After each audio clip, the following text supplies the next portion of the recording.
There's an episode of I'll have what Phil's having, or somebody feed Phil, but he's a chef in Mexico. He thought that food was all about what he had to offer on the plate. He tried to overcomplicate like the taco and these really delicious dishes and see how much he could add, how much he could throw on the plate to really show people like, this is what I have to offer the world. As time went on, he realized that's so much less interesting than cultivating good ingredients. He's still a chef, but he became a gardener. Yeah. And Interesting. And Okay. all of his food changed from how much can I put on the plate, how much can I mix this up, to look at this beautiful ingredient that I found and cultivated and I'm presenting to you. Wow. Interesting. For me, filmmaking is thus. Yes. When you spend all these years thinking, how can I cut this thing together sexy? How can I put the camera in a cool spot? How can I do all these things, which are inherent in the job and we have to do? Yeah. How can I do all these things to make this video sexy versus, am I shooting something worth shooting? Yeah. Because if it's interesting on its own, the most beautiful shot's going to be a wide shot and that person telling them their story. Totally. No one's going to care about the angle. No one's going to care about the lens choice. No one's going to care about the coloring, because all those things could actually be bad. Yeah. And we see that now on TikTok. Yes. That's all gone. Yes. What people care about is, am I watching something interesting? Now when it comes to film, that kind of becomes the first thing. Welcome to A Filmmaker's Journey. We have a very special guest today. His name is Jack Mergist. Jack, welcome. Hi, thank you, Tyson. Thanks for inviting me here. I'm so glad you're here, man. There's nobody, well, maybe Zane, that I can go deeper with than you. When we've had those conversations, we sat down and we've just it's almost never ending. Yeah. And we've done that quite a few times. And so I'm so glad that you're actually going to be here doing this with me, and we're going to record it. And we're going to talk about your journey as a filmmaker. Do you consider yourself a filmmaker? I finally do, yeah. Finally. How long did it take? I don't, it's probably 4 or 5 years ago I started saying, yeah, I'm a director. I still, when people ask me what I do, So before that, you were a musician. Would you consider, maybe. We'll talk about this journey, but I'm curious, was it, you're a magician? Oh, wow. A musician before a filmmaker, but then you were always an audio guy. You were an audio tech as well. Yeah. Yeah. An actor before that. And an actor, you've got a cameo. I actually watched that movie. What was the movie again? Luck of the Irish. Yeah, so I was watching it, completely forgot you were in it. Yeah. And what was the line? Hey, I'm not trying to pretend like I don't. I'm not trying to pretend like I don't remember. About pudding. My mental faculties have really diminished the last few years. And Understandably. I'm struggling to recall. On New Year's Eve, you're counting backwards from 10, and I got to 7, 6, and I was like, man, what comes next? I thought I gotta get my medication straight for 2025, because I think I'm pretty much unemployable right now. That's on. Hey, the years will do that to us. The line was, "Hey Kyle, do you want my cake? Chocolate makes me break out." Yeah. And then he spills the cake on his shirt. So you did that in the movie. If I'm I had never seen the movie, but I'd seen you post about it, or I've seen other people say Jack's been in this, and I've seen the scene. Yeah. Never saw it in the movie, and it totally caught me off guard. And I was like, Jack, Haley, Nixon, that's Jack. They cast me, so when I auditioned for the role, it was Pimply Boy was the name of the Really? part. And they loved my performance. They loved my reading of the line so much. But the trouble was I had great skin. So they cast me and they changed the part in the credits to Boy. Yeah. Much better. Yeah. Better than Pimply. Yeah. So Jack, the purpose of this podcast is I want to hear about where you're at currently in your career, right now. Mm-hmm. And what's going on in your life as a filmmaker.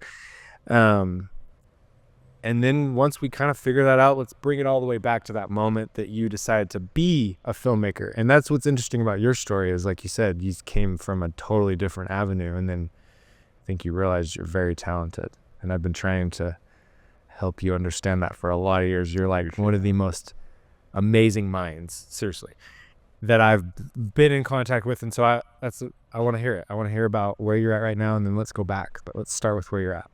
So, I hate talking about projects. I hate people say, "What are you working on?" I'm like, I don't know.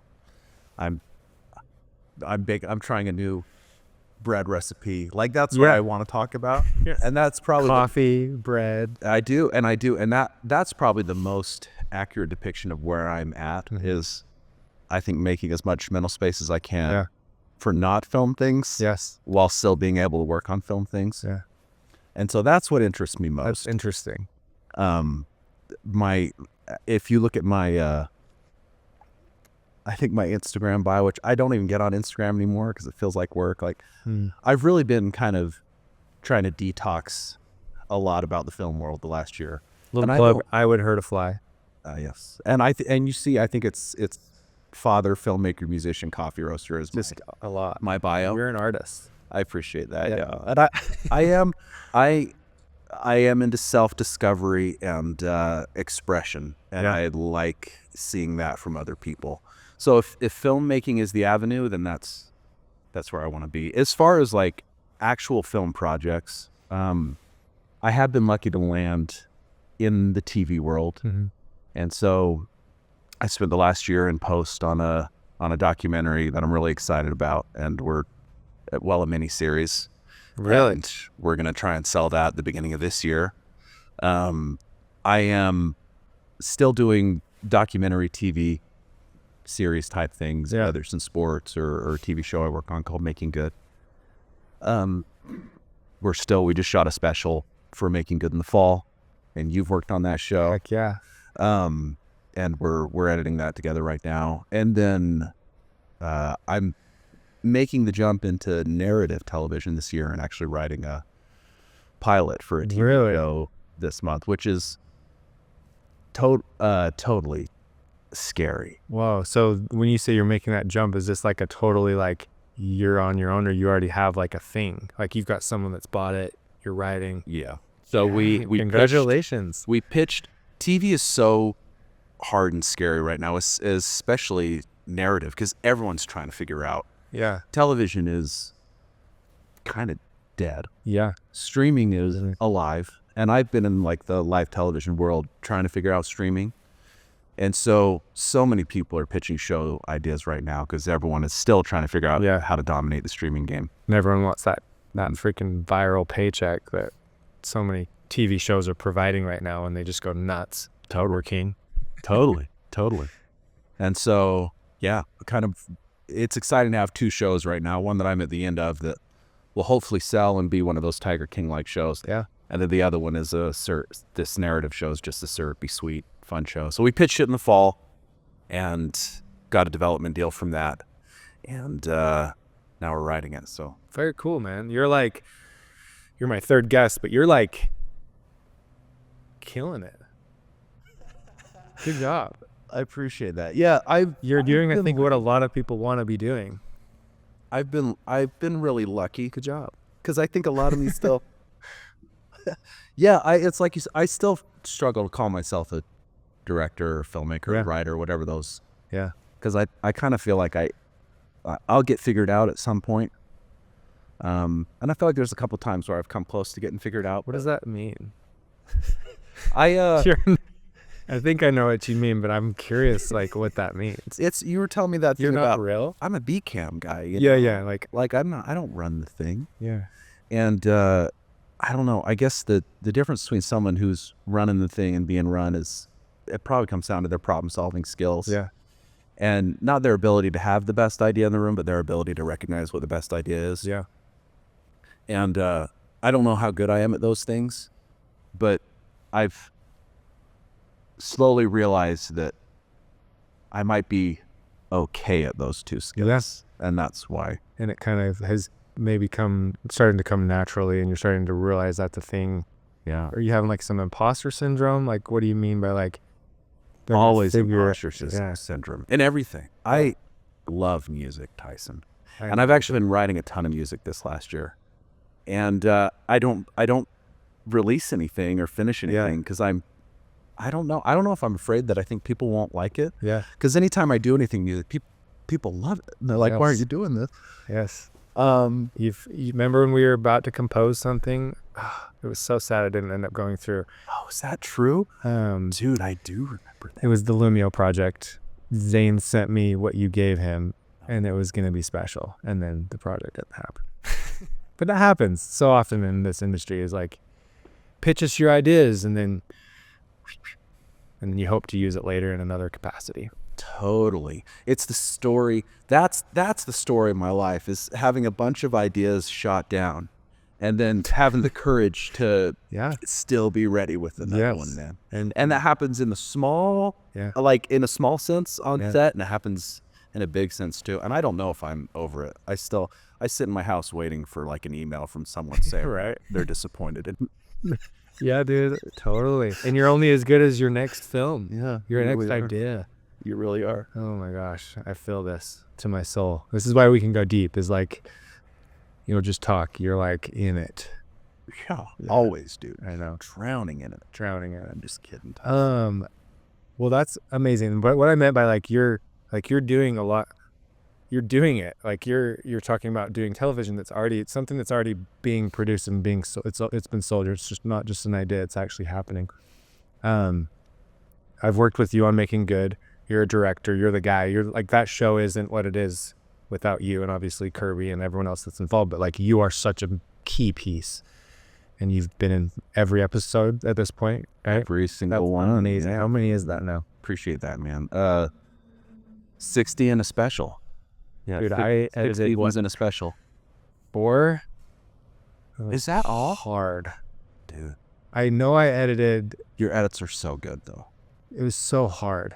Yeah. It was I don't know if there was anything more stressful than getting that hard drive and knowing I had 30 to 40 hours ahead of me that I knew I was going to do something special with, but the unknown of like, it's kind of this thought of, will I be found out? Like, I'm going to get into this and be like, I can't do it.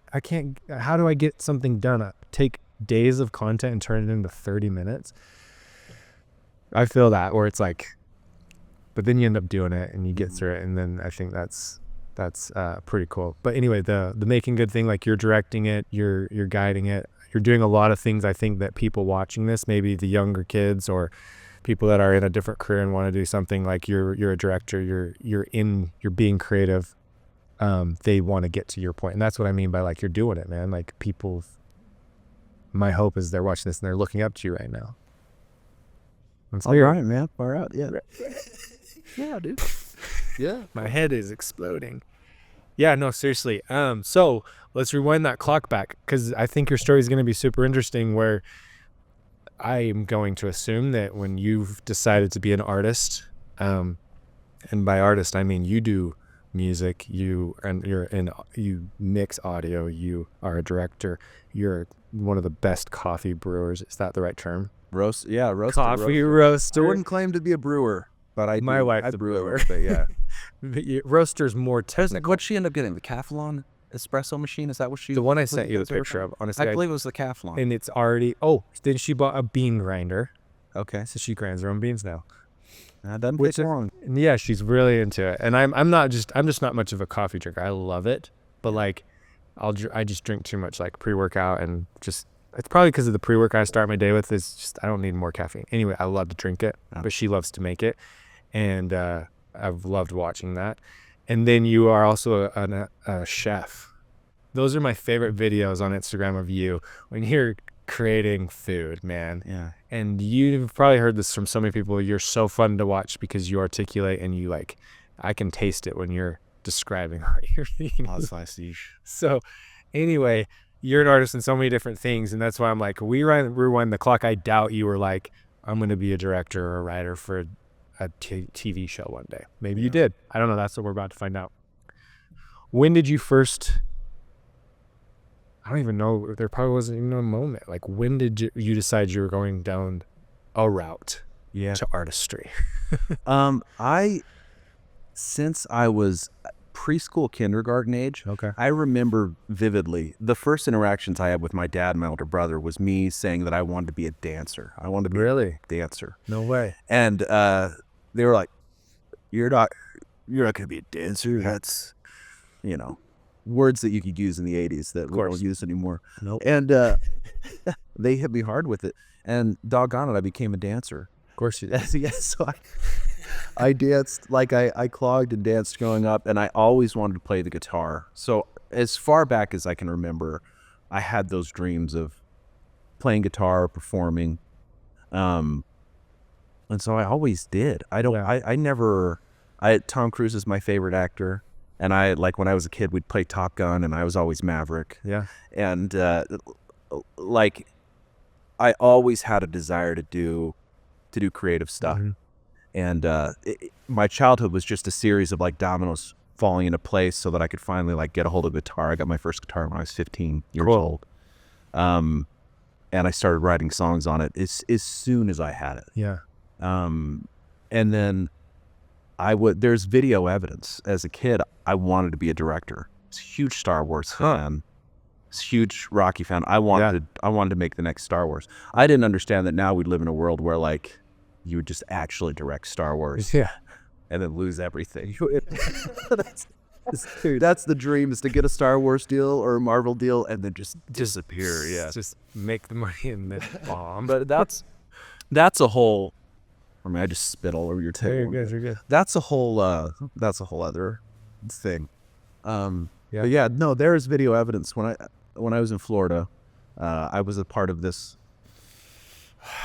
I did like TV production in school and qualified. I got selected to go do this little film school basically for young high school level kids, and they interviewed all of us. And there's a clip, I'll show it to you after this, of it cuts to me and little 16-year-old me, maybe 15-year-old me, saying, "Oh, I really want to make films. Maybe Really? be a big director someday." How cool. And so I did always want to do that, but it was like music, film, and honestly food, because I'm Cajun. I grew up in a food culture.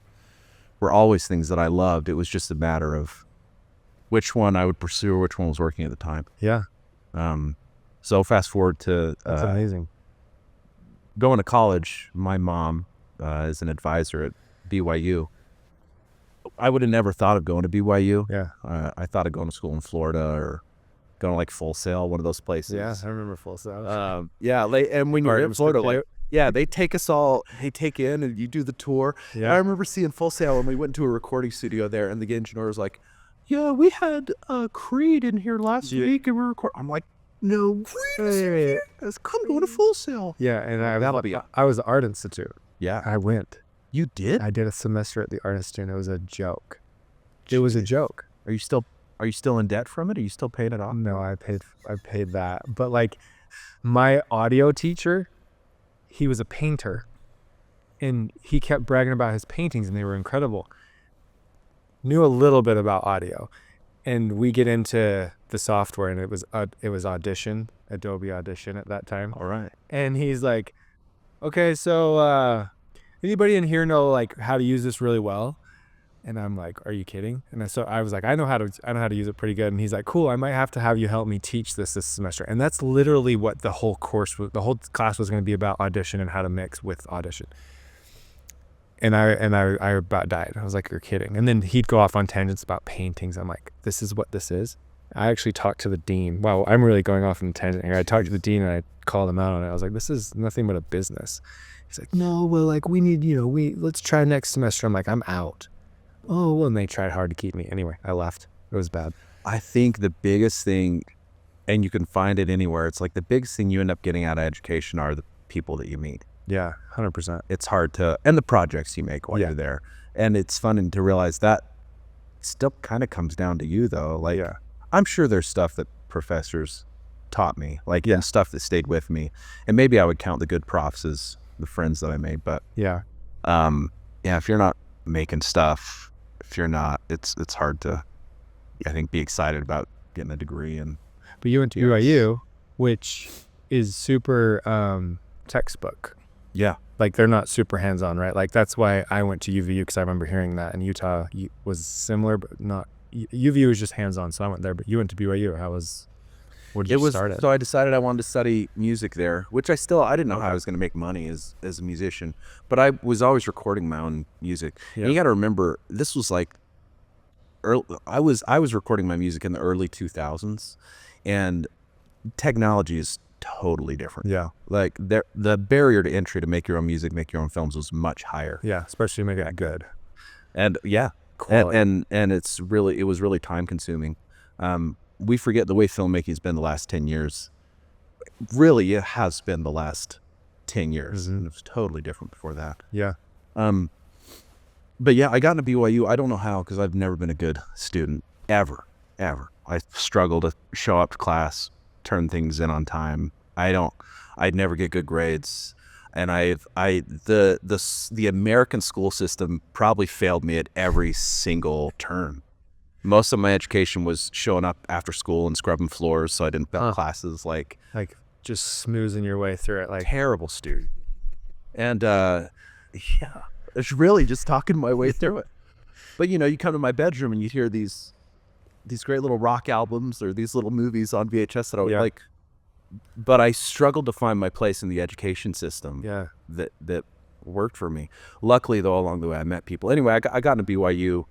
And I think the only reason I got in was a letter from my mission president, because my GPA was like a 2.0. And my mom worked there. And your mom, maybe she slid something under the door. So he wrote a recommendation letter for me, and somehow I got him. Nice. And so, if BYU needs help, he will be better off if he comes here.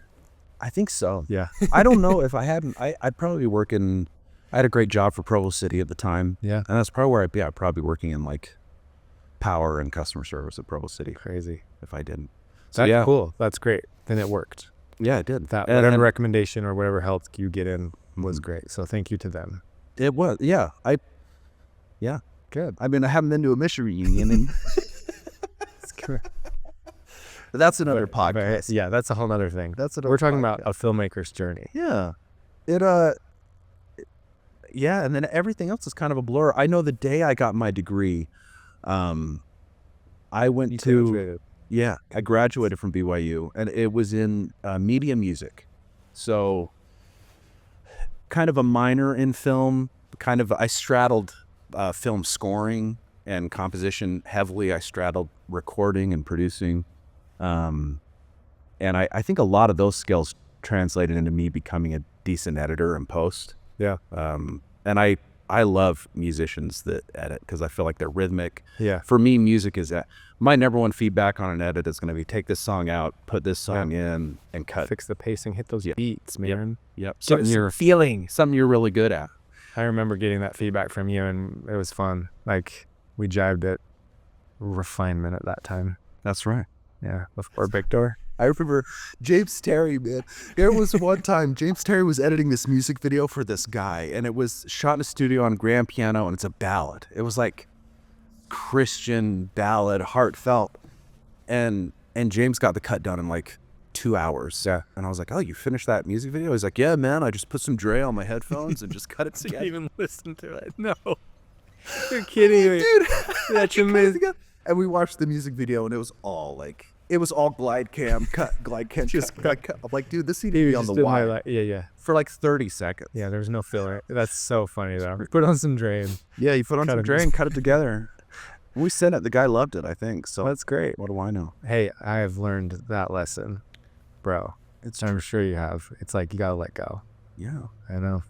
So hard. Anyway, so you graduate from BYU. Congrats. That's a hard thing. I think a lot of creatives don't. They drop out and they just find a career path. So good job. Yeah. D's get degrees for sure. Yeah. Is my story. I didn't become a great student. I was bad right up until the end. Just all the way through. But I stopped running from professors at the end. Yeah. That was the biggest lesson. I stopped running from the people trying to help me and thinking I could do it all on my own. And I realized, man, if you just show up and say, hey, look, I need help. I can't do this. They usually will. That's the truth. Recurring theme. Very cool. Yeah, that never goes away, I don't think. Yeah. Everyone needs help. Mm-hmm. And it's hard to ask for help too. Yeah. I know that. So then you got your degree in music. I know it was music media, but like, were you hoping to graduate and go into music? Yeah, I just didn't know at the time. And now I have a much better understanding of how music works, even though it's changing. But at the time, I had no idea how to make money in music. And I still love film, and I was directing music videos and things. But I just didn't really have... I was an actor. I mean, I did movies as a kid, and I did TV and things, that was kind of the only avenue I knew. I was like, well, maybe I could get an agent and start auditioning again, start acting again. That never happened. I really wanted to do music, and I was playing in bands. But the biggest opportunity came to me. I was working at Provo City, and there was an opening in their TV department in the basement. And I went down there the day of, and I said, Blake Romney, who was the manager of the department at the time, I said, Blake, I just graduated with a degree in audio. I want to work here. I want to move departments. And he thought it was so funny that I went down and asked. And I was That's what like, we had to do back then, man. well, that was, you hear those stories about showing up and asking for a job, and you think it's ridiculous. And that was the first time that I did. I was in customer service. I was upstairs at the city, and I just saw the channel as, you know what, this is going to be a chance for me to make things. I don't know what the things are. I don't know if I'm writing music. I don't know if I'm acting. I don't know if I'm editing. But that channel is going to be a little sandbox. I could start to make things and see what I actually am. And so I did. We were filming these rooftop concert series, and he wouldn't call me back. Really? I was like, man, I really want to go. And he was just busy. You know how it is. But like, he wasn't just like, you're hired. Yeah, my life is on the line here. He's like, well, you know, we'll talk about it whenever. He wouldn't call me back. And one day he comes upstairs. They were doing the rooftop concert series in Provo. And he said, Jack, I need an extra cameraman. Can you come? That happens. Dude, look at that. Isn't that amazing? Can you imagine shooting against that? Yeah. Dude. It's a pretty great image. Is that Northern California? The Redwoods. Yeah. Cool. I think. Cool, man. Totally it's over there somewhere. Yeah. He comes upstairs and he says, Jack, I need a cameraman for the rooftop concert tonight. I'm short. So he wasn't offering me a job. He just needed help. Yeah. And I stood up and I said, I quit. And he goes, don't quit. Don't Wait, quit. what did you quit? I was working customer service upstairs. Oh, so you were working there, but you were like, I want to here. I was working customer service in the city, and I said, Blake, I want to be down here making videos and music with you guys. So I stand up and I say, I quit. And he goes, don't quit. No. Don't quit. We're just going to try you out tonight. And so I went to the rooftop. I ran a camera. And then within a month, he finally got me a job interview. I showed up like in a suit, and he's like, I sure wearing a suit and taking it seriously. The whole thing was a joke. And he's like, well, can you do motion graphics? And you got to remember, this was like 2013. Yes. So it was a different time. Very different. But and I had nothing. Yeah. I had no reel. I had no portfolio. I had a couple like edits of live music that I'd played with my band. Yeah. And so I said, going into this audition or into this interview, I need to have something to show them. So I took the Provo City logo and I got in After Effects, which I knew from when I was a kid because I wasn't great at After Effects, but I'd always been in Adobe. I'd always been in TV production. Yeah. And the first thing you do in After Effects, obviously, is make a lightsaber movie with your friends. 100%. So like, and you make those things retract. That was the thing. I had a basic working knowledge of After Effects. So I watched a YouTube tutorial. I took the Provo City logo and I made like a 5-second motion graphic video. And there was probably like 2 tutorials at that time. That's right. Yeah, YouTube wasn't even. YouTube was barely. I'm surprised you had the. Yeah, I don't even know if Devin Supertramp was making videos back then. Like the Lindsay Gurley viral. It was like the Zelda video was probably just coming out. Yeah, he was like starting. YouTube is the thing. It was all gamer. Who's that guy? Grumpy Gamer, whatever. I don't know. Dude, there was some crazy channels that you forget about that I've thought about, and I can't remember the names, but like I used to watch, and YouTube just wasn't like it is now. It was just like there's a few people, and you went back and. Crazy you had the force or I guess the understanding to go, I'm gonna watch a tutorial and learn, because that's like normal now. That's college. I did, and it was something like I don't know, like a dragon or a rocket ship or something, some really basic After Effects tutorial that I just applied to the Provo City logo, and I did a little thing where like a sun rises, a ball spins, and the word pops out. Super cute. So I go to my audition, with my interview with my little hard drive, and Blake is like, was it a thumb drive? Yeah, a little even better. Blake, do you do motion graphics, Jack? I was like, yeah. You want to see something? I put in my thumb drive and I pushed play, and sure enough, it's like ready to go, man. I mean, and this thing was sound design. Yeah, it was because I knew how to do that. Yeah. And he's like, okay, when can you start? And I was like, I could start today. And I quit. Was he playing hardball? But inside he was like, bro, this guy. Yeah, I see it. He's like, no, what do you think? Knowing Blake, man, I think. I think Blake was just, and this is true of everybody, Blake was doing his own thing. Yeah. And staying afloat. And this, Isn't that the truth? I think he was just like, look, this kid does motion graphics. He looks like he's got some go get him. And he changed my life. He hired me with, I'm sure he thought it was hilarious that I went in there with no experience to do all this stuff. But he gave me a chance, and we did awesome stuff. We made like short films while we were there, and I got to do everything I do. I got to act, I got to edit, I got to compose music. And I remember seeing those videos when I came under Refinement, and I saw you had posted them on YouTube. And that was my first introduction into who Jack was. I think I was a little scared of you at first. Like, I'm the new guy, you, James. I knew James and Zane from college, and they're the ones that got me involved with you guys. And then there was Jack, and I didn't know this mysterious person. And then I saw you are so funny. You like were on YouTube, and you have these super funny skits. And I remember telling you, I was like, Jack, you need to do a YouTube channel, man. You need to have your own channel. I always wanted to. I know. And it's funny, like 2013, I remember thinking it's too late. I know, isn't that crazy? We missed it. Yes, And that is sailed. it's still not too late. Not even close. I think you feel like it's always oversaturated, but it's just, if your stuff's good and you're enjoying it. And there's always the next thing. Like, you're on the same platform, but it's like YouTube is a different thing. Like, who is Mr. Beast in 2013, right? Now he's completely revolutionized the platform, and he's moving on to other things where like vlogging, all that stuff is so different now, and it's just like the next person. So, and it's hard to stay relevant too. Yeah. And want to stay relevant. That's like my thing. And it's similar to what I think you're saying at the beginning was like, I want to, try things and just try to, but then I want to still be creative. I'm like in that, man, where it's like kind of like burned out, and you just want to do what you enjoy, what makes you happy, find a peace in. So, And do it with people you like. 100%. Well, Isn't that like that? Yeah. There's nothing worse than working with people that you don't want to work with in something you love. It just doesn't work. it's funny. I feel like getting into marketing, and I feel like I have to sum up I didn't even think I was going to talk about Provo City, but that was such a big turning point for me. Yeah. And then then James took me with him to work on a travel, James and Zane. And I was going to say, you met James at the channel, and I remember hearing about that. Like, you guys came from the channel, and James talked a little bit about that too. So That was, James took me to work on a traveling music documentary show. Again, another thing that was right in my wheelhouse. Yeah. I understood how to film live music.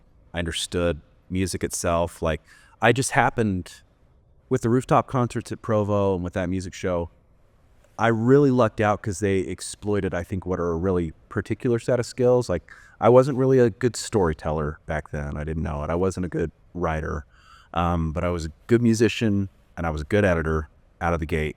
And that helped me become kind of a good music director. And that show we worked on, I became showrunner of pretty quickly. It wasn't, I think, because we didn't know. We called me like chief editor at the time or something. Yeah. But basically, I was the showrunner. Yeah. You and I worked on it together. You guys would edit segments, would shoot things, but I was the guy that kind of took the whole show together and made it a show at the end. Yep. And so I lucked out, and that led to Big Door. We ended up working in marketing, again, at a time when we forget, nobody knew what Big Door was. We did, probably the most popular thing we did was that Purple Sasquatch video. Yeah. And what it could have been, right? Because you guys were at the forefront of what so many agencies have now sold. Yeah. For what they established, they're now sold, and they've moved on. And like, Big Door was there, and unfortunately. Yeah. And it was funny because though I never I hated marketing. Yeah. I hated marketing. I hated having to throw in the Star Wars jokes and the pop culture references and the pitch and the reviews and but what I didn't quite understand at the time was I understood that though. Yeah. And not everyone in the room always did. Yeah. Like, they didn't quite know what to do in 3.5 minutes. And I just happened to have the thing where I could see what the first 10 seconds looks like. And we were still discovering it then, but again, it was like another sandbox I got to play in. Yeah. And, get my dream of directing. Yeah. And I was lucky to direct some. And then at Big Door, do you think that like shaped you into a person that maybe leaned towards film? Was that moment where is music still maybe an avenue? I guess, because I forget at Big Door, I did audio. I did post audio on all our videos. I did sound design. And you ran both? I remember that a few yeah. times. And I would run on-site audio. And Zane and I worked there together, and Zane and I were best friends, man. I mean, just the best friends. And we co-directed a lot of stuff. And I found in Zane a collaborator that is kind of rare. Yeah.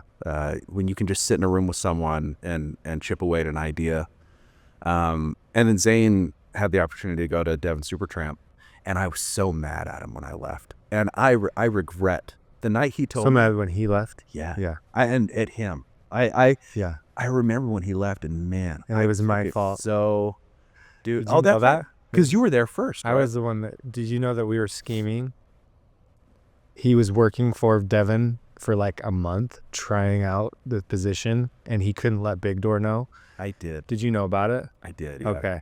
Yeah. I'm sorry. But I know, just like you, I will freaking love that kid. And I'm like, I want Zane to come with me. Well, and that was the lesson I had to learn, man. Yeah. Was because I admired a lot of directors, and I you know, but I didn't know how to direct. Yeah. And at that time, I didn't think of myself as a director. Yeah. And again, it was one of those stories that you hear about. Like, the truth is, by Zane not showing up one day, you know, that's not what happened. But it's a thing of a person doesn't show up to set right, and some kid springs up and says, "I can do it," and that was me. So we tried me out directing a few videos. So Zane was directing before you were directing. Yeah, and we were co-directing things, and it was kind of a symbiotic relationship. And I think had he stayed, Zane and I might be like, you know, who are the Lego guys? Phil and Lord and Phil, or is Phil Lord the same guy?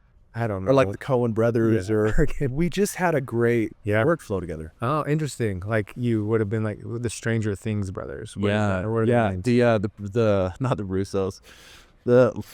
You guys would have come up together and done some special things. I haven't been paying attention to film for like a year, man. I've been like milling wheat and doing. Okay. I don't even know what's going on. You're finding new ways to create.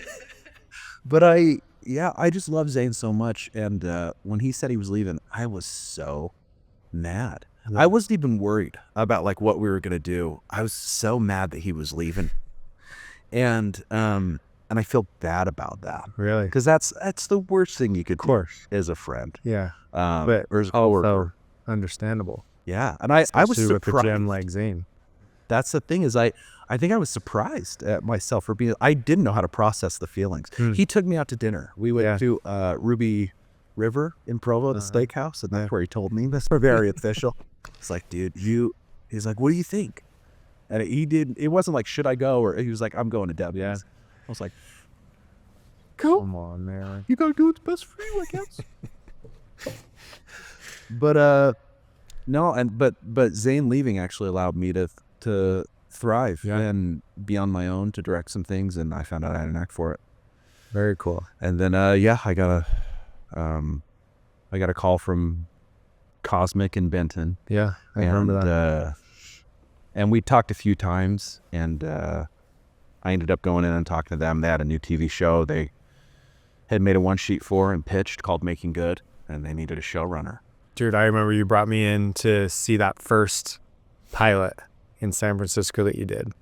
Yeah. And you were like, what do you think, man? How's the editing? How's like the pacing? And like, I was like, this is so cool. Oh man. I remember it was good too. I remember that. It was cool. It was terrifying.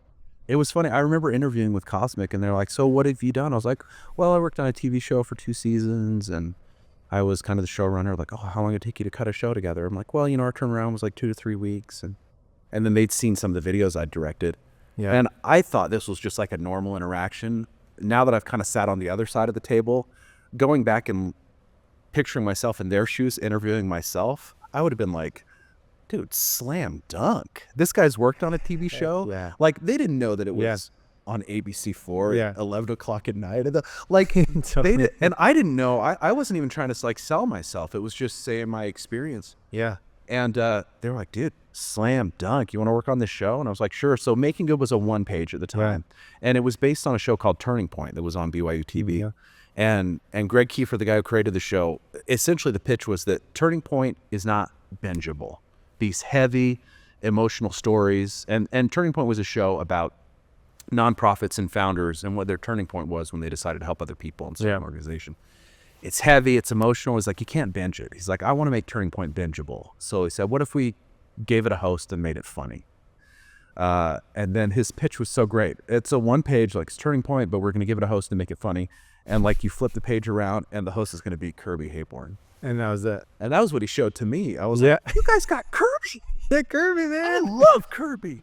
I want to do it. Did you know him, Kirby? No. Because he's a musician as well. Yeah, no, I knew of him. Yeah. I mean, From, everybody like, knows RM. Kirby. But I was a fan, though. I mean, Yeah. I grew up very LDS. Yeah. I was committed. Yeah. Like, and so Kirby spoke to Interesting. everyone. And because I only knew him from RM. Yeah, Just his face, too. I never even saw the movie. I'd seen dude, I saw RM in theaters, and I lived in Florida. I didn't even know We're how a fan, dude. I was a fan. Yeah. I stole jokes from Kirby. Like, I thought Sons of Provo was the funniest thing I'd ever I seen. forgot about that. I did see Sons of Provo. That's I the did see Magnus- RM, but yes. Dude, So good. Sons of Provo is the Magnus opus of those guys. I'm a musician. I love mockumentary. And they did it before, like, The Office was big. Yeah. It's like, they just thought they were doing, what is that movie called? The musician movie. Turn the ups to 11. Spinal Tap. They just thought they were doing Spinal Tap for, like, a Mormon boy band. God, Tyson, how much time do we have? My goodness. We're good. Okay. So they thought they were doing Spinal Tap, and I get that now. But they're like, what if we do a Mormon boy? It was so good. Yes. But there were jokes that Kirby makes in that show that, like, I stole. Really? Little bits that I did in Provo. Amazing. There's a scene where he pretends to say hi to someone off camera. I did that. Yeah. Like, in a little... And Kirby knows he this, I'm sure, at this point. You've never told him. told him. Still. I've never told him I stole his jokes. You've spent months with this guy. Years. Never told him. No, so honestly, we're best friends. Yeah. That's why I'm like, I know, I've seen you guys interact. Like, You guys are two peas, man. what a strange thing to have a guy that was so big to me. Like, so much all the things that I wanted to be. And Cosmic lined things up to go shoot that pilot, and we all landed in San Francisco and met each other for the first time. Yeah. And I was there as, like, an editor showrunner. I wasn't even there to direct, really. Was Greg directing it? It was Greg, yeah. Gotcha. And So- Ron was producing still? Yeah. So Greg, Ron, Ramsey Kiefer, who's become a really great friend, and Gordon Houston, who's a great DP, cinematographer. Those were the guys. Yeah. I knew nobody. Right. I knew nobody there. And I knew nobody there. And Kirby was so inquisitive about me. What does that mean? Like, it became the Kirby Interviews Jack. Oh, he was like interested. Like, because I showed up and he was like, I think, because Kirby came from, like, LA pilots and stuff. And I honestly think this was just him being a good friend and being curious about me. But there was a lot to be curious about because I'd never run a TV show before. Yeah. And he's like, this is our showrunner? And I mean, I had run little TV shows, but not something like that. Yeah. We're actually going to see. Yeah. That someone like Kirby was involved in. And so he was very inquisitive, and he was asking me all these questions about myself, and it was a little intimidating. But what was funny was, and all those guys were older than me. Yeah. And I thought, gosh, this is going to be a chance for me to, like, be mentored and learn from these older guys. And I got on set and I realized that was definitely the case. There was a ton of mentorship that I gotten from Kirby, from Greg, from Ron as producer, from Gordon, those guys that were shooting. Yeah. But also, I realized really quickly that I did have ideas and did have things to offer. And they were coming natural, I'm sure, that you were like, I know that feeling when you, like, don't know you have it and then things happen and they're like, that's great. And you're like, was it? Well, and how cool are those guys and they would actually turn to me and ask. Yeah. And we did our white screen interviews. Yes. And I think it was the first time that Greg and I had a moment together. He was running the interview, and I said, man, I think for this to work in the show, she really needs to answer everything in present tense. Yeah. Like, we're having her talk about the show like it's already happened. Of course. In the edit, we need to be able to cut to this. And rather than saying, I looked at Kirby and he was not Or- excited about washing the dishes, she needs to say, I'm looking at Kirby and I realize he's not excited about washing. And that seems like common sense to us. Right. And it Good was for this you. thing that I mentioned, and I said, man, we need to switch this to, and this little twinkle went off in Greg's eye. And I just saw, because, man, Greg, if you don't know him, he's so friendly. Yeah. But when you're Totally fine. totally fine. do you need to grab that? Yeah, you can get it. It's all part of the show. This is Indy. I'm stoked that Indy is here today. I am too. I'm saying this is Indy like you don't know who he is. Indy's working on a We know her. I know her, but the audience doesn't know. This is Jack's son. Indy's working on a crochet frog right now. That it looks like it's really coming along. You have my phone. Get a little shot that we can insert. Greg, obviously, I mean, I don't think he's intimidating just because of anything having to do with him. Yeah. He's 20 years older than me. Yeah. He runs the legendary Cosmic Pictures, that we've all only heard about. Yes. Cranked out all these shows. They just cranked out a movie. So it was just intimidating to be there with all these older guys. But man, he was so good at making me feel heard. And I realized, he hired me because he genuinely wants me to help out with this thing. And I think that was where I started to realize, I am a filmmaker. Yeah. I have Oh. something to offer. Yeah. And we took that pilot and I was in charge of editing it, which was terrifying, but I just kind of followed my instincts, put in music that I liked. And I remember the first day I showed something to Greg, and I'll never forget it. He flipped out, and it was just a minute. It was just Kirby like filling out a job application. The first minute of I the remember pilot. that. It's so good. And I just thought, I just wanted it to look like a Bon Appetit video, or like one of these things that I was watching on YouTube at the time, right? And that was probably my secret weapon, was I watched a lot of YouTube. Yeah. I cut it together, upbeat, drum hits, things like that, little pacing. pauses for Yes. comedic timing in the music. And Greg watches it, and he was through the roof. Yeah. He's like, that's exactly what I've had in my head this whole time. And I'm like, Yeah. all right. And it was like, and then he picked me up in his arms and said, you and me are going to make a lot of money together, kid. We're gonna go to the moon. And Greg believing in me really, really changed my life. Wow. And I think that was the first time. I'd had a lot of peers and people believe in me, and I think I had a lot of people that believed in me at the time before that, especially at Big Door, that I was kind of blind to it, and I was caught up in my ego and feeling sorry for myself. And there's a lot of things that I think I would have done differently at that point in my life. And meeting Greg was the first time where I started to be okay in my skin a little bit. And you want to talk about mentorship, that was what I learned from him. I learned from him the power of showing up to set with a good attitude. Yeah. The power of saying, oh no, this is going to work out, even when you don't know that it's going to work out. And the power of asking someone how their day is, and remembering their name. Totally. And just listening. He does all those things. And what's funny is in my 20s, I would have never thought that that's what filmmaking was. I thought filmmaking was about me showing up and showing people what I had to offer. And it's so little.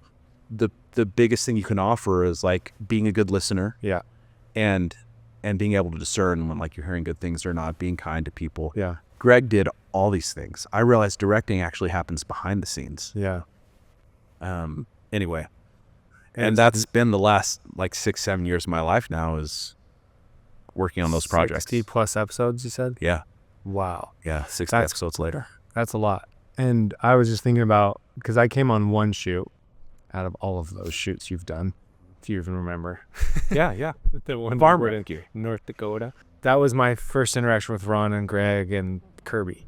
And oh my gosh, everything you're saying is I only had a brief moment with each of these guys.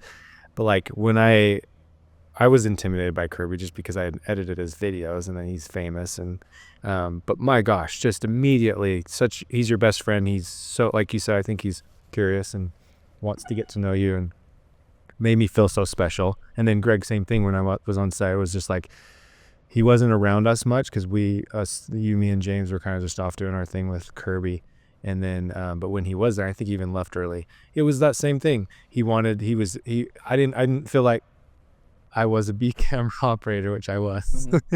And it made me feel like I was special. And I think that's something I've also taken, and I'm not saying I got it from Greg, but in so many other relationships, like what you're saying is making people feel heard and special, because we're all dealing with our own things. It's like that first interview you had with your guy. He was just out, what was his name? At Channel 17.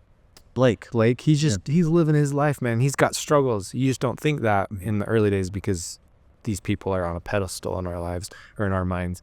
It's like, man, now being this far into my career, it's like, make everyone feel special, because they are. And it's like, that's so important about what we're doing. And I think everything I've done in my career, just to get off my soapbox, has been built on that. And it's relationships. Number one. I think that's where you'll get to your deathbed and be like, screw all the other stuff. Who did I get to work with? Who did I get to meet? Who did I impact? I think you're doing that. Well, and it's all that matters. Because it's so hard, and especially dealing with notes and client feedback. Like, and people say you got to separate yourself from, I don't know how to do that. And when I've separated myself from it, the work hasn't been as good. Yeah. So I've just learned that I just have to take it. You take it apart. I don't have to take it. Those notes from Brian. Sometimes. Well, and that was.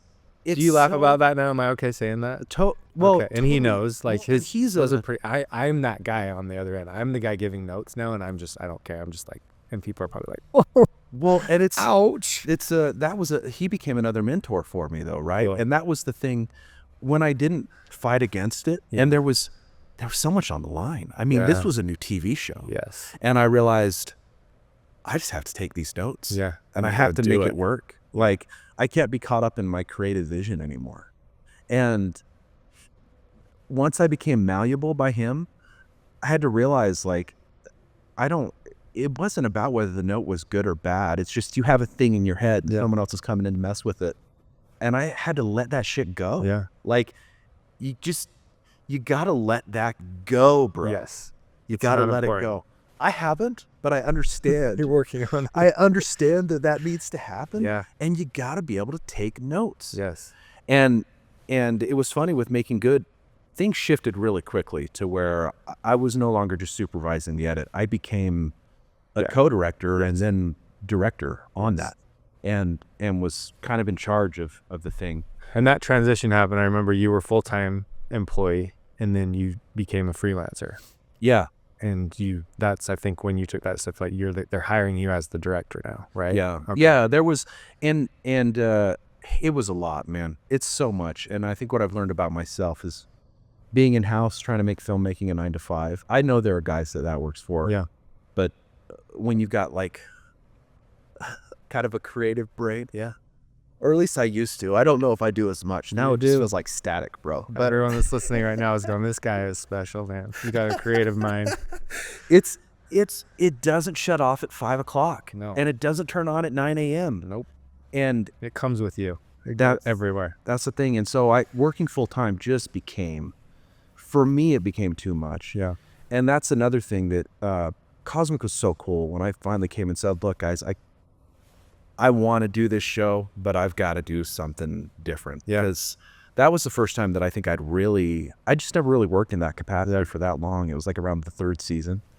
And I just realized I just can't perform at this level 24/7 every day. You're not happy. Yeah.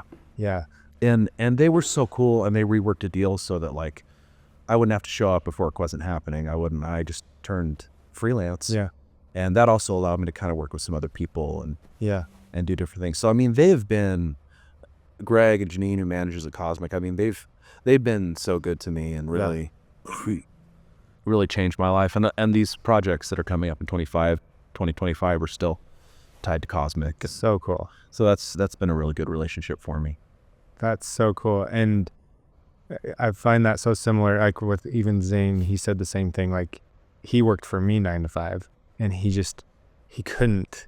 Same thing. Like, he had to step out and be his own boss and essentially run his schedule, which has just been amazing for him. And I think we all kind of deal with that, and we end up doing the same thing. I think everyone that gets into filmmaking at some point works a 9 to 5 in film and realizes it's not for them if they are that person, like, has a creative brain.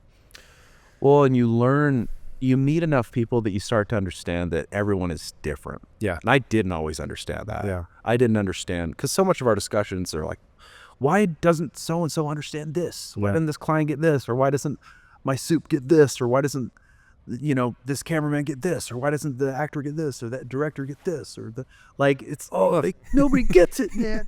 And Except for me. yeah, I'm the only one that gets it. And then it's like, I've just met enough people now and, directed enough non-actors and actors and have just been inspired by enough people to realize everybody's different. Yeah. And once you understand that people's brains work differently, and I think the other thing that was really big for me was gaining a little bit of self-awareness. I lack a lot of self-awareness for sure. But if you can become self-aware, I realized, oh, actually, I'm not these notes. Mm-hmm. I'm not even my ideas. I'm not like a little bit of self-awareness, a little bit of grace with yourself, and a little bit of friendliness towards other people and their ideas. Everything changes, Yeah. man. Otherwise, you'll always be that guy on the wall saying nobody gets it. Yeah. Actually, everybody gets it. You don't get it. Just don't. It's so true. It's separating yourself. You got to separate yourself from that work. You can't be attached to it.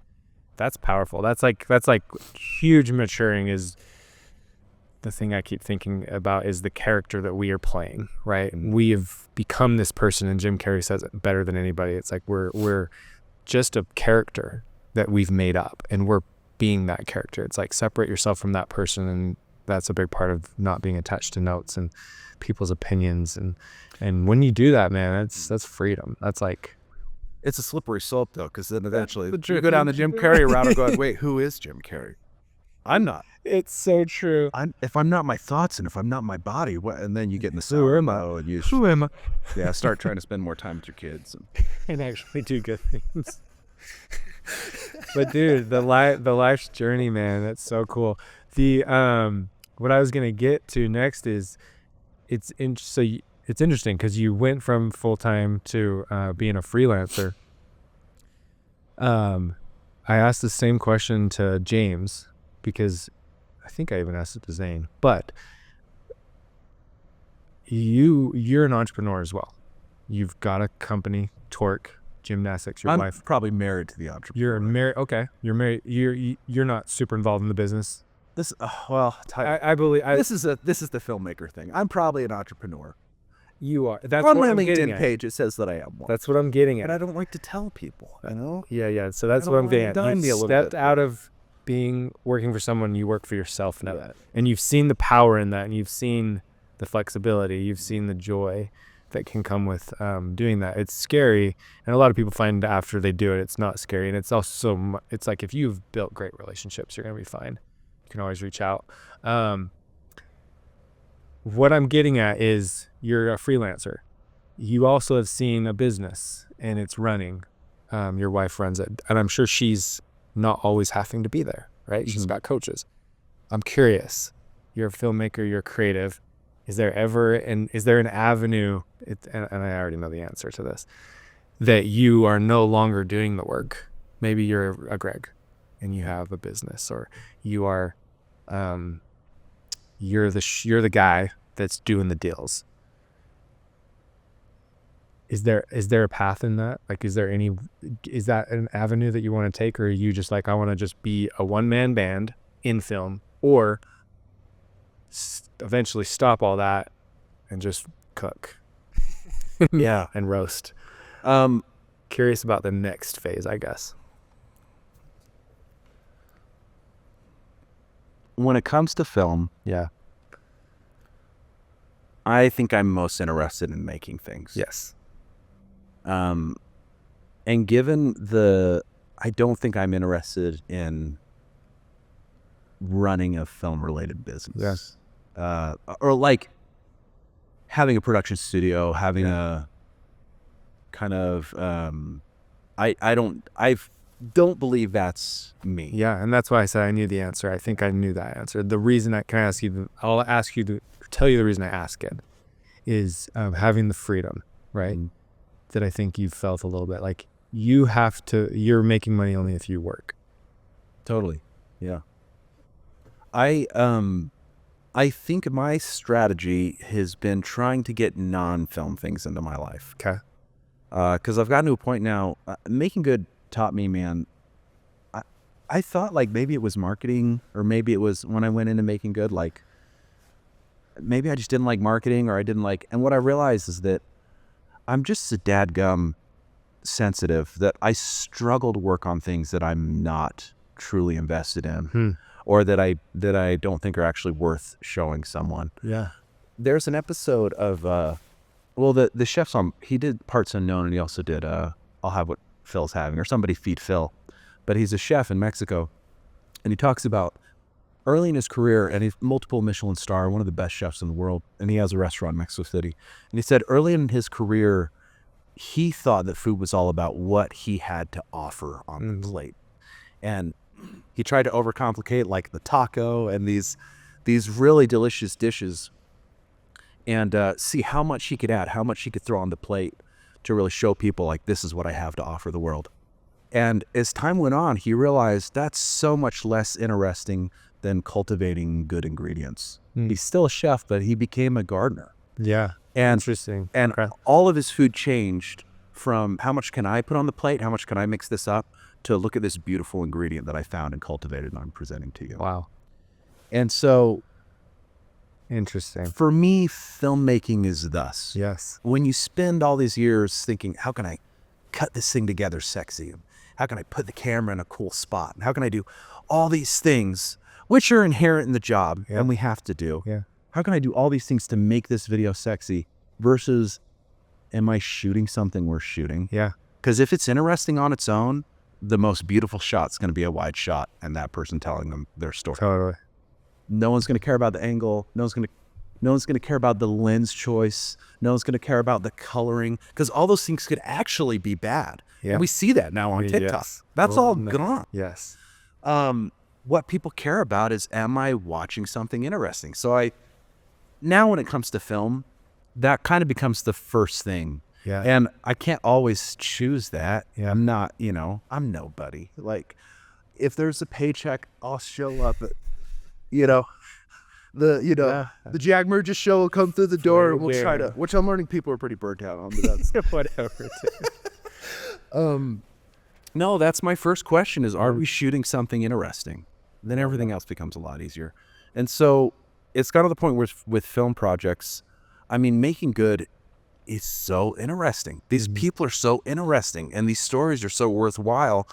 It's been hard for me to see another avenue besides trying to find stories and connect people that are interesting, who've been through something and can help each other out. Yeah. And so for me, filmmaking is gonna be that, some form of that. Filming interesting people, talking to interesting people, meeting interesting people. Whether that is a narrative show or it is a documentary, that element of it needing to mean something and be worthwhile has to be intact. In the story. Yeah. Telling that story. Yes. And that's what film does. Right. And Wow. so as far as like streams of other income, I've got to do other stuff. Yeah. I've got to do things with my hand. Roast coffee. Yeah. Make food. And is things. is that an outlet? I guess why do you have to do other things? Because it is a part of me. Yeah. I am not just You're not just filmmaker. And I think it is funny. I find real connection with, like, when I'm roasting a batch of coffee and I'm looking at the mountains and like crystals coming out the door to like check and see how it smells. Cinematic. Yeah, and that means something. That is meaningful. Yeah. Like getting to spend time with Indy. Yeah. That's all that, like, hanging out with you, talking today, that means more to me than anything.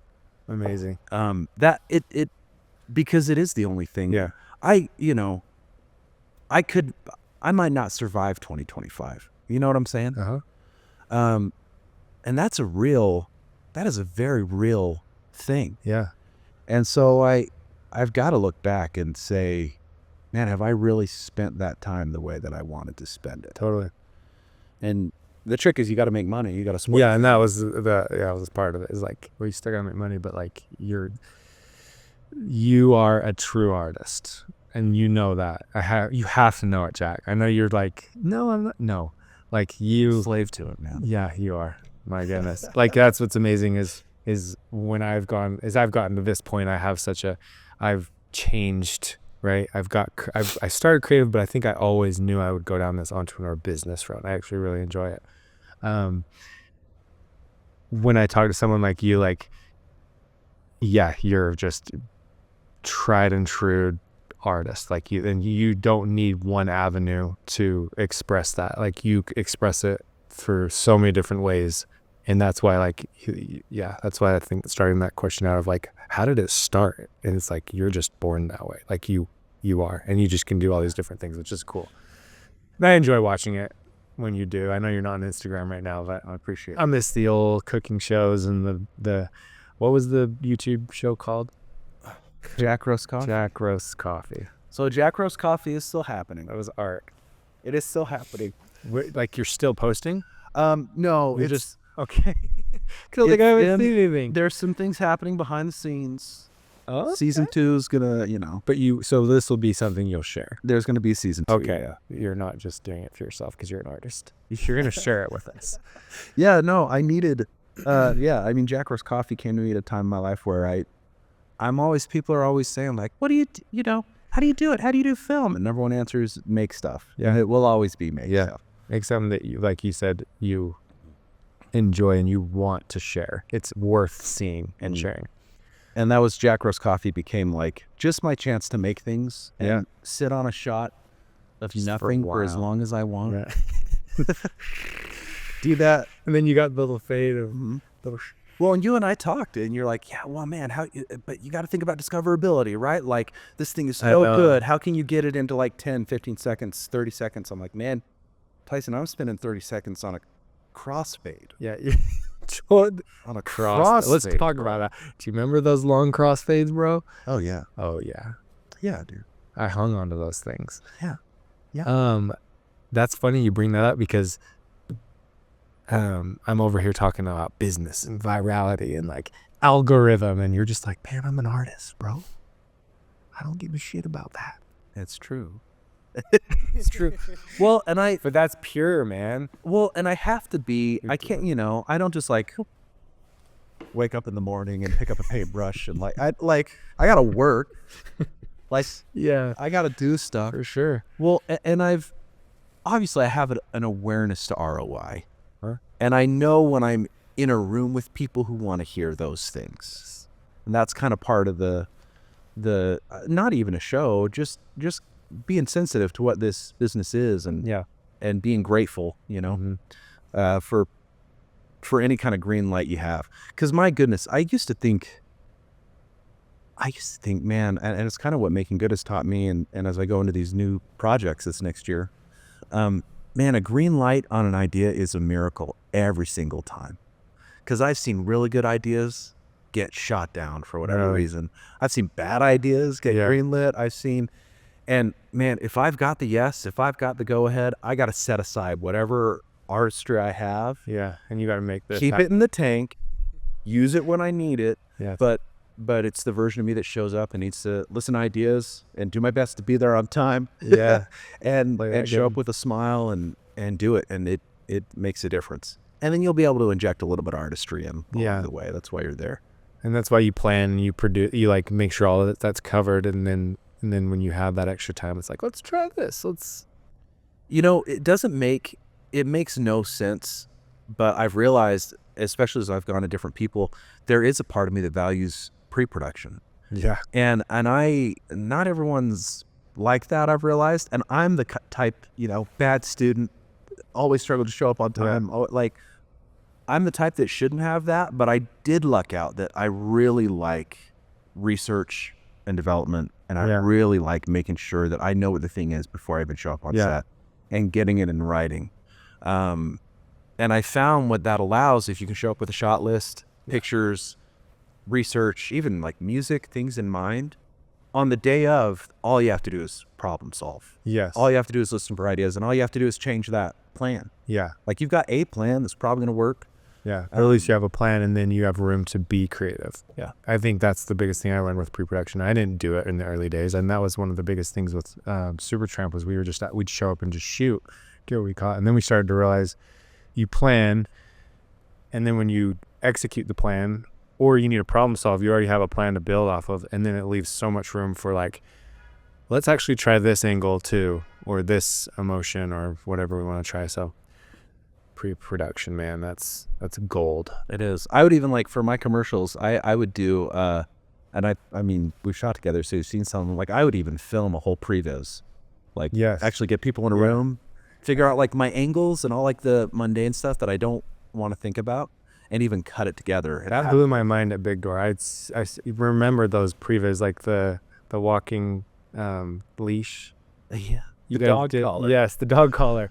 You and Zane and Daxton all filmed that and like made a video. And I was just like, that's so time consuming. And I just didn't understand the value of what that does to a film when you're actually on set until I did it. And so many times I show up to Supertramp sets with just like, let's just do it. And then I started to pre-plan and I was like, whoa, this just got that much better. Well, and sometimes, I don't know, I feel like sometimes the previs would be funnier than the final product. Yeah. And like the more I ended up doing it, I realized I really have to let go of that. And depending on who I'm with, like who the crew is or who the actors are, like, I don't know, an actor doesn't want to see your previs. An actor doesn't want to see like your angle and the blocking you did. Yeah. And they don't want you to do their job for them. Like, so you kind of learn where to pull away, when to pull your little phone out and show like your amazing DP, like, oh, I did this little shitty thing on my phone, and why can't we just do that? Like, you gotta learn when to put that away, when to take it out. And that's the game. That's what we talked about. Like it's as much as we don't like it, it's actually got to be done. It has to be able to respect people's boundaries and relationships as well. So last question, and we're gonna get serious. So you've been on this journey, you've tried so many different things, and you've ended up ultimately at this point where you're a freelancer. You are dabbling in a lot of other things that take away from that to express more creativity. Now, where you're at, what you've gone through, I'm hoping some young buck is watching this video, and it could even be someone that's in a career they aren't enjoying. They maybe are full-time and they want to make the jump to freelance. What would you tell, based on your experience, what would you tell that person to do, or to what's the way to ask that question? Like, don't do something, but how to navigate their life to get to maybe where, if they want to be where you're at, where you're actually directing a television show soon. I understand that nobody cares about you. You're like, and I don't mean that in a, nobody cares, man. Yeah. No. And I think that can mean a million different things. What does it mean? The number one most useful way to remember that is when you're at home at night and it's 2 a.m. and you're replaying all the stupid things you said to everybody all day. That's what I mean. Yeah. Nobody cares, because you know what? They're at home doing the same thing. That is amazing. Once you can understand that nobody cares, then the more nuanced things of like when to assert your opinion, when to realize that your opinion is the least important in the room. Like, everyone that I enjoy doing stuff with, or that like I send a second phone call to, are 9 times out of 10, man, I don't know who told me this. But it is true. They said when I'm working with someone, when I'm going to hire, in my case, usually like an editor or crew for the day, or have an opinion on like who I want to work with. Yeah. It's one of 3 things. Are they a good hang? Do they show up on time? And are they good at what they do? Yeah. Are they good? Yeah. Are they qualified? Yes. And if I can get at least 2 of those, you're in. You're in. That's like, amazing. if you're a good hang, you show up on time, I don't care if you don't know how to do it. Like, we got a set of hands. Isn't that true, though? If you know how to do it and you're late, but like you're fun to be around, cool, let's do it. Well, within reason. Right. There's boundaries. I mean, you don't want to leave people waiting on set. I'm talking like 5 minutes late, 10 minutes late. Yeah, just right past. Yeah, not like late. Obnoxiously late. Yeah, you can't show anyone how good you are if you're not there. Nope. That's a tough lesson to learn. Yeah, so those things all kind of are married. If I can get 2 of those, then let's do it. But boy, if you can get 3, gold. But it is funny, that one of like knowing how to do the job has become like the least important, because Yeah. if they're there, you probably know. And so obviously I'm going to turn that lens back to myself and realize I don't know how many people actually care about my vision and what I have to say.